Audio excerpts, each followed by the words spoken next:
So solve this equation. Negative 2,587.32. Hello! How are you? Bored?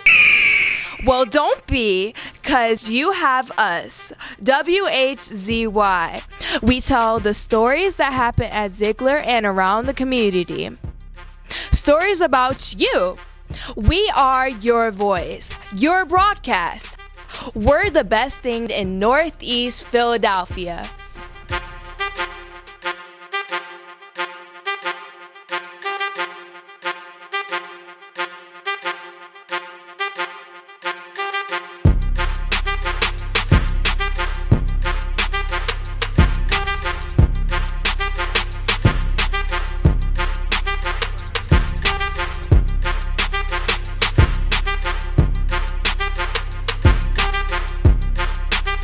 Welcome to our first episode of Hey Ziegler, brought to you by Y Media Labs. I'm your host, Severa Shami, and today we're going to give you a little taste of what's happening at Ziegler. Our first story is about empowering young girls in mind and body, covered by yours truly and Frank Supreme. 3, 2, 1, 0. All engine running. Liftoff. We have a liftoff. My name is Miss Donegan, Donegan, but when I'm here, I'm Coach Bridget at Girls on the Run, Bridget.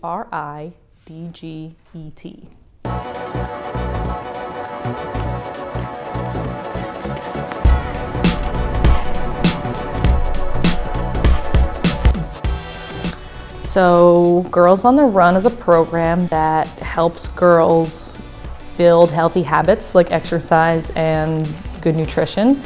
And it also helps us build character. So we talk about things like expressing our feelings and choosing good friends. And I think it helps empower girls by teaching them that they can reach a goal that they set.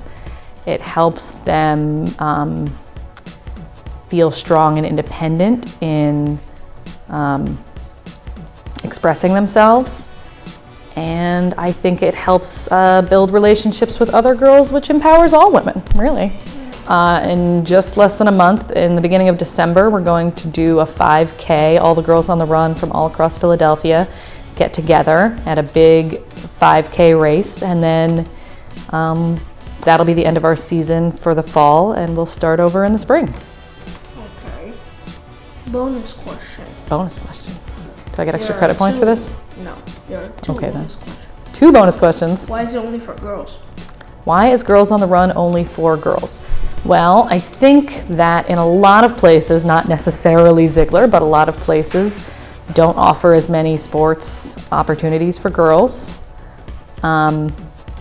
So this was a way to respond to that. That's why the program got started. And I think girls deal with a lot of things in the world that sometimes they just want to talk to other girls about, and this is a space for that.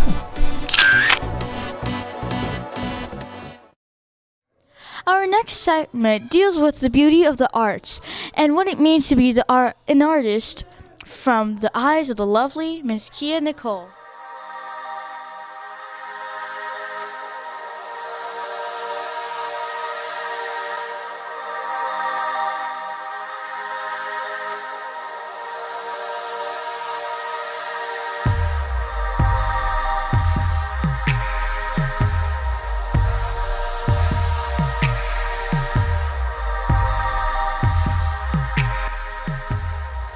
When I make art, I'm always trying to express how I feel, and when I teach, I always try to help my students express how they feel. So I try to give them the tools that they need so that they can work on things and be as creative as possible. Art is kind of all I do, so it's my work and it's my hobby, which can be a little confusing sometimes. But yeah, I make art.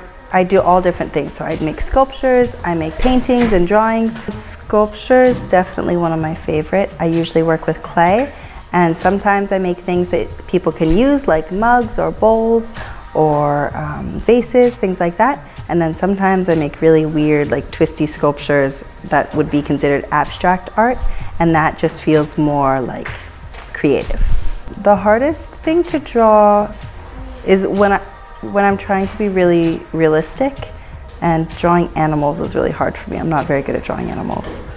But trying to look at anything like a human or even just an object that I'm looking at, if I'm trying to make it look super, super realistic, that's the most challenging.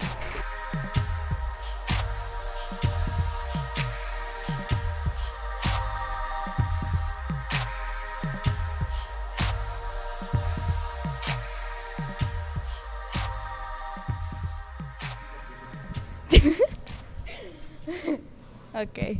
Wait, did you start? All right. Oh. 3, 2, 1. Do you eat well? Are you sure?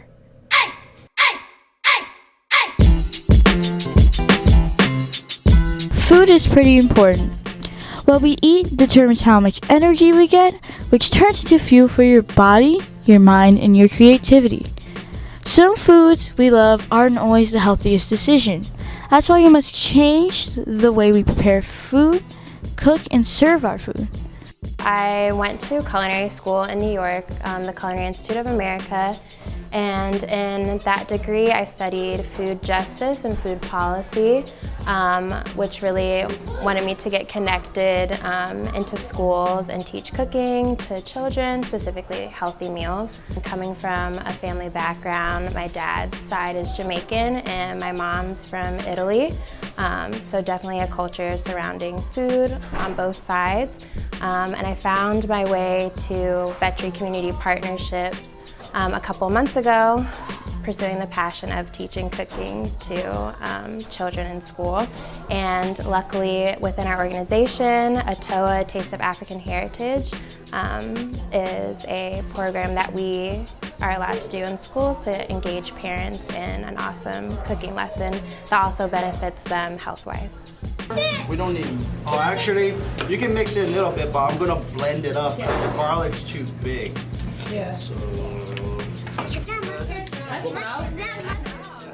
I've been working in nonprofit for over the past 5, 6 years now, and I was working in the mental health and the homeless population, and then I moved to the city, and I've also been in food business for like 20 years because my parents own a restaurant, and my girlfriend decided, hey, food and helping people, put it together, and that led me to WHZY.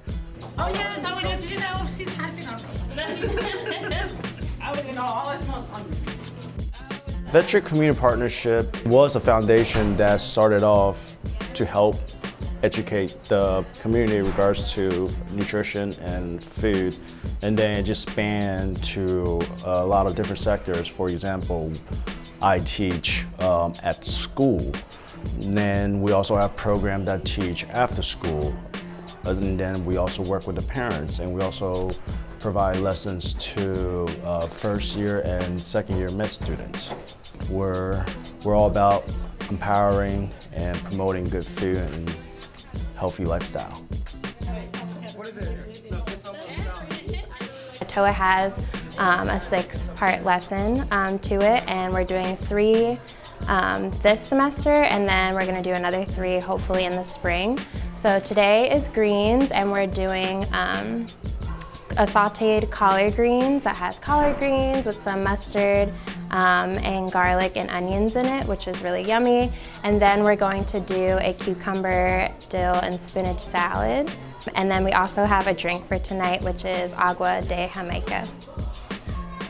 I think it's important to just have a different palette for just like how we should be for any new ideas or any old ideas. We have to be mindful and just respectful of the history and the culture, and what sometimes is delicious, just the most simple recipe, and that comes down to just simple nutritious ingredients. And a lot of the African history incorporated so many natural grains into their diet that's very healthy in a nutritious and wholesome way that's good for your body and mind.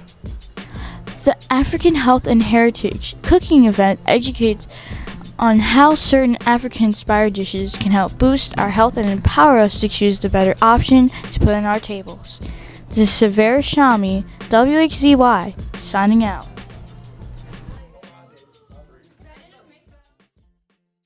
Thank you for watching, and I hope you have wonderful holidays and a happy new year. You'll see more of us in 2020. For now, bye. Bye. So today we're going to be talking about Christmas holiday songs. Can you please tell me what your favorite Christmas song is? Jingle bells. And why? Because as a kid I can go jingle bells, jingle bell rock, jingle bell way. Are we done? He said only that. Okay. Just say, would you like to add something? Okay. Would you like to add something? No.